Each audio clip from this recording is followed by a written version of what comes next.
খিলঞ্জীয়া হিচাপে মই নিজকে প্ৰাউড কৰোঁ, এইটো ফাৰ্ষ্ট হয়। কাৰণ খিলঞ্জীয়া হোৱাৰ কাৰণে মই চাগে আজি ইমান নিজকে ইণ্ডিপেণ্ডেণ্ট বুলি ভাবোঁ। মই গোটেই ভাৰতবৰ্ষৰ মই দেখিছোঁ বেলেগ বেলেগ জেগাত আমাৰ নাৰীক যেনেকৈ দমন কৰি ৰাখে, কিন্তু আমাৰ খিলঞ্জীয়া মানুহবিলাকে স্পেচিয়েলি বড়ো মানুহত কিন্তু মহিলা মানুহক যথেষ্ট ৰেচপেক্ট কৰে।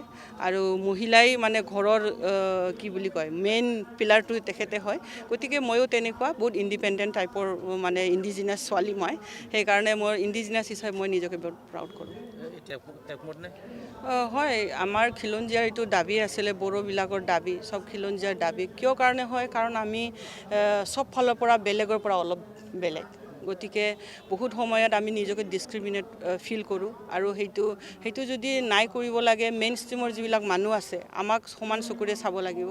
কাৰণ আমি য'তে যাওঁ আমাৰ চেহেৰা চাই বা আমাৰ ড্ৰেছ চাই বহুত মানুহে বিভিন্ন ধৰণৰ মন্তব্য কৰাৰ কাৰণে বোধহয় আমাৰ মানুহবিলাকে নিজকে অলপ বেলেগ বুলি ভাবে, আৰু এইটো চেণ্টিমেণ্টত লাগে।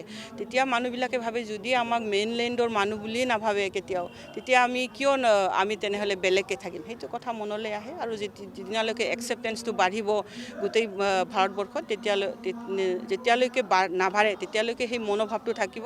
আৰু যেতিয়ালৈকে আমাকো সমান মৰ্যাদা দিয়ে, তেতিয়া আমিও চবে নিজকে ভাৰতবৰ্ষখন নিজৰ বুলি ভাবিব, বা অসমখন আমি চবে একেলগে মিলি থাকিম বুলি ভাবিব। গতিকে এইটো স্বাভাৱিক হয়।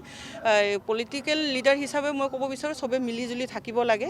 কিন্তু হয়, ইণ্ডিজিনিয়াছবিলাকৰ ফিলিংছতো মই বাধা দিব নোৱাৰোঁ। এইটো মানুহৰ মনৰ ভিতৰৰ পৰা জাগা এটা প্ৰবৃত্তি, আৰু সেইটো চবকে ৰেচপেক্ট কৰিব লাগে।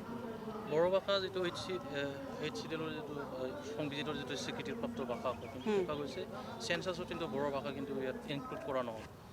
হয় নেকি? হয়, বড়ো ভাষা নাই। আচ্ছা, সেইটো আজিহে মই গম পালোঁ। কিন্তু এইটো থাকিব লাগিছিল, যিহেতু HCDত আছে। UPSCতো আমি ইনফেক্ট এক্সাম দিব পাৰোঁ বড়ো ভাষা হিচাপে, থাকিব লাগিছিল। এইটো কিবা টেকনিকেল প্ৰব্লেম হৈছে নেকি, এইটো জানিব লাগিব। Thank U.